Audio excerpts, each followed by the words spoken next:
Okay, so you know how some dates just feel different, like they've got this energy around them. Hmm. 1111 is definitely one of those, right? Yeah, for sure. And this year, it seems like the whole 1111 portal thing is even bigger. Everyone's talking about it. We've got all these articles about it, numerology, astrology, even someone's blog about their 1111 experiences. Oh, wow. So let's dive into this. See what this 1111 thing is all about, where it comes from, what it might mean, Right. for all of us. It's true. 1111 does seem to really capture people's imaginations year after year. Yeah. And it's interesting, this whole portal idea Hmm. is everywhere, but nobody can really seem to agree on where it started. Like, where'd that term even come from? Yeah, like, is it from one specific tradition? And it's not, really. It's more like it kind of came from mixing a bunch of different spiritual and esoteric ideas together. So it's kind of a modern mystical thing, this whole portal idea. Yeah, in a way. The word portal, it suggests a gateway, Hmm. Or like the veil between realms is thinner. Yeah. So there's this heightened spiritual connection. Or you could even access different dimensions. Oh, It's wow. a very interesting idea. Yeah. And it makes sense that it's become so popular, right? It's definitely, yeah, sparks the curiosity for sure. And speaking of things that spark curiosity, a lot of these articles mention numerology. Like, it's key to understanding 1111. Right. It's got to be more than just a coincidence. Oh, definitely not. Numerology, it's the study of numbers and what they mean symbolically, right? Right. Yeah. And it's a big deal in a lot of cultures, Hmm. spiritual traditions. And when we're talking about 1111, that number 11 is, well, that's pretty important. Yeah. So tell me more about that. What's so special about the number 11 in numerology, I mean? So in numerology, 11 has a very powerful vibration. Okay. It's considered a master number, Oh, okay. and it's associated with like intuition, Hmm. spiritual insight, Hmm. like deeper connection to like your subconscious mind. So it's about seeing, like, beyond what's right there. Yeah. Exactly. Yeah. And tapping into like a higher level of awareness. Okay, so I'm kind of starting to see how this connects now. Yeah. So you got the date, 1111. Visually, it's striking, right, with all the ones. Yeah. And then you bring in the numerology, like you're saying, 11 being this master number. Right. Suddenly, it's like the date has this whole other energy to it. Yeah. Yeah, totally. It's like the numerology, it amps up the date's potential. Mm-hmm. It gives it a whole other layer of like meaning, Yeah. that goes beyond just, oh, it's the 11th day of the 11th month. Right, exactly. It's funny, too, because it's the 11th day of the 11th month, so it's like double 11. Mm-hmm. Does that make a difference in numerology? Oh, yeah, definitely. That doubling down on the 11, that's huge. Right. Numerologists believe that when you have repeating numbers, especially master numbers, Yeah. they carry way more energy, way more potential. It's like the universe trying to tell us something. Really? Yeah, to pay attention to the energy, the synchronicities. Wow, that's wild. So we've got numerology kind of setting the stage here, making 1111 this potentially powerful date. Right. But then one of these articles, it brings up this whole other concept, Okay. Rahu. Mm-hmm. And I gotta admit, I've dabbled in astrology a bit, and even I had to look this one up. Yeah, Rahu. So what is Rahu, and how does it fit into all of this?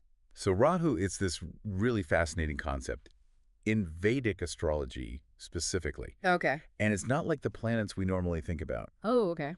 Rahu's a shadow entity. Like a what? It's a point in space where like the paths of the sun and the moon, they intersect. So less of a physical planet and more of an energetic point. Yeah, exactly. Okay. But even though it's not a physical planet you can see, Rahu's still super influential. Really? Yeah, in Vedic astrology, it's associated with a lot of things: desires, ambition, Mhm. illusion, even like wanting material possessions. So we've got this, like, shadowy figure, this Rahu, connected to desires, ambition, all that. Right. How does that tie back into, 1111 and the Mm. portal and all that? So in Vedic astrology, the number 4 is linked to Rahu.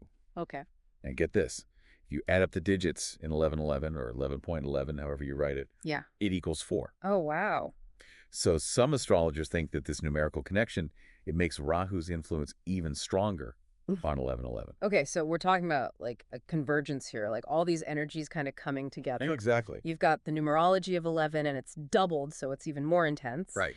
And then on top of that, you've got Rahu, astrologically speaking, With its whole thing about, like, desires and ambition, Mm-hmm. this is starting to sound a lot like manifestation, isn't it? You got it. Yeah, this idea of manifestation, that our thoughts can actually, like, influence reality. Right. It comes up a lot when you're reading about 11/11. Yeah, it's funny, right? Because everyone's always talking about manifestation these days. Yeah. But I feel like it's one of those things that people, like, misunderstand a lot. Yeah, for Yeah. sure. So how do you see manifestation, and what's the connection to 11/11 specifically? Yeah, you're right. Manifestation, it's definitely gotten simplified way too much. Uh-huh. It's not just about, like, wishing for something and then poof, it appears. Right.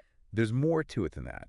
It's a process. It's about, like, getting your thoughts, your emotions, even your actions Mm-hmm. all lined up with what you want to happen. You have to vibrate on the same frequency, you know. So it's not just about thinking positive. You have to, like, become that positive energy. Exactly. Yes, exactly. Wow. And a lot of people believe that certain dates, like 11/11, with all the numerology and the astrology, Right. it can actually make your manifestation power even stronger. Really? It's like, imagine you're trying to, like, send a signal out into the universe, right? Okay. Wouldn't you want to do it when the signal's going to be the strongest? That's a good point. That's a really good analogy. So let's talk about the people listening to this right now. Okay. Maybe they're into this whole 11/11 portal thing. Maybe they're a little... Yeah. What's the most important thing for them to take away from this? That's a great question. I think the biggest takeaway here, whether you believe in numerology or astrology or even portals, is that this is a chance to tap into your own potential. What do you mean by that? Well, 11/11, whether you think it's mystical or not, it's a date that makes people think, you know? Yeah. It's an opportunity to, like, check in with yourself, Mhm. figure out what you want. So even if someone's not, like, totally sold on the whole mystical thing, Yeah. there's still something in it for them. Like, they can Yeah. use it as a time to think about their goals, make some decisions. Absolutely. And, you know, that actually brings up another really important point we should talk about: the power of belief itself. Oh, here we go. The age-old question. If you believe in something, does it make it more likely to happen? We could do a whole other deep dive just on that. Right, totally. Another deep dive. But for now, I think the important thing is that our beliefs, they really do shape our reality. Oh, I totally agree. I'm all about that. What you focus on expands, you know?